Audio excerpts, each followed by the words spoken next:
10, 9, 8, 7, 6, 5, 4, 3, 2, 1, 0. Wake up! Wake up! Time to invent something! अस्सलाम वालेकुम बच्चों, आज हम 10वीं क्लास का साइंस एंड टेक्नोलॉजी उसका हिस्सा दुआम जो कि उर्दू मीडियम में है ये हम देखने वाले हैं। इसका हम 5वां सबक टूवर्ड्स ग्रीन एनर्जी यानी सब्ज़ तवानाई की जानिब जो ये हम सबक पढ़ने वाले हैं। तो यहाँ पे जो सबक का नाम दिया हुआ सब्ज़ एनर्जी की जानिब या सब्ज़ तवानाई की जानिब, इसका क्या मतलब हुआ? सब्ज़ तवानाई यानी ऐसी तवानाई जिसके इस्तेमाल करने से हमारे माहौल को कोई भी नुकसान ना हो। जैसे हमने पिछले सबक पढ़ा था, पिछले सबक देखा था जिसके अंदर में लिखा कि माहौली हुस्न निज़ाम क्या होता है, यानी हम अपने माहौल को किस तरीके से अच्छा और बेहतर कर सकते हैं। तो हमारी जो बुनियादी ज़रूरतें हैं उसके अंदर में अभी जो है हमारे लिए जो सबसे ज़्यादा बुनियादी ज़रूरत जो हो गई है वो है तवानाई हो गई है। तो ये तवानाई को जो है हमको हासिल करना है, तो वो इस तरीके से हासिल करना है कि हमारा जो माहौल है वो आलूदा भी ना हो और हमारी जो ज़रूरतें हैं वो भी पूरी हो जाए। तो इस तरीके से जो ये सब तवानाई की जानिब टूवर्ड्स ग्रीन एनर्जी ये सबक में हमको देखना है। अब यहाँ पे अगला टॉपिक जो दिया हुआ है ज़रा याद कीजिए, तो ये सफ़ा नंबर 47 के ऊपर में ज़रा याद कीजिए। तो ये डिलीटेड पोर्शन में है, ये आपको अभी 10th में बोर्ड में एग्ज़ाम में नहीं आएगा। इसके बाद यहाँ पे दिया हुआ अगला सवाल, फ़हरिस्त तैयार कीजिए और बहस कीजिए। तो आपको फ़हरिस्त किसकी चीज़ की तैयार करना है?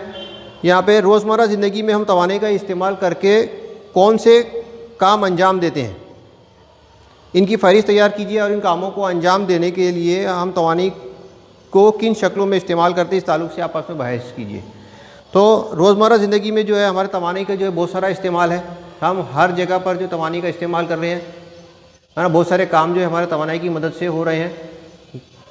तो हमारे घरों के अंदर में हम बल्ब को इस्तेमाल करते हैं, लाइट को इस्तेमाल करते हैं, पंखे को इस्तेमाल करते हैं, तो ये हमारे लिए हमारी जो ये बरकी तवानाई है।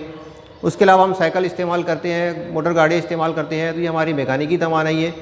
इसी तरीके से हम घर के अंदर में हम किचन है हमारा, किचन के अंदर में खाना बनाते हैं, तो ये हरारती तवानाई का इस्तेमाल है। इस तरीके से रोज़मर्रा ज़िंदगी में हम बहुत सारी तवानाइयों को इस्तेमाल करते हैं, बहुत सारी तवानाइयों की शक्लों को इस्तेमाल करते हैं।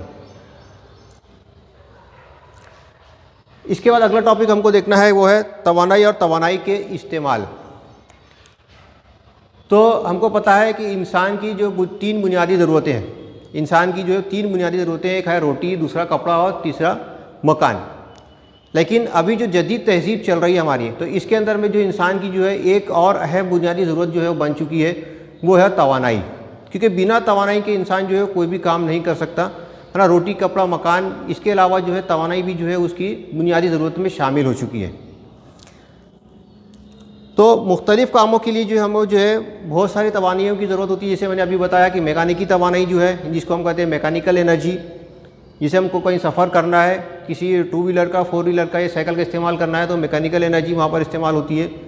उसके अलावा है कीमियाई तवानाई, है ना, जिसको हम बोलते हैं केमिकल एनर्जी। उसके अलावा सूती एनर्जी या सूती तवानाई जिसको बोलते हैं हम, इसको कहते हैं इंग्लिश में साउंड एनर्जी। उसके अलावा जो है लाइट एनर्जी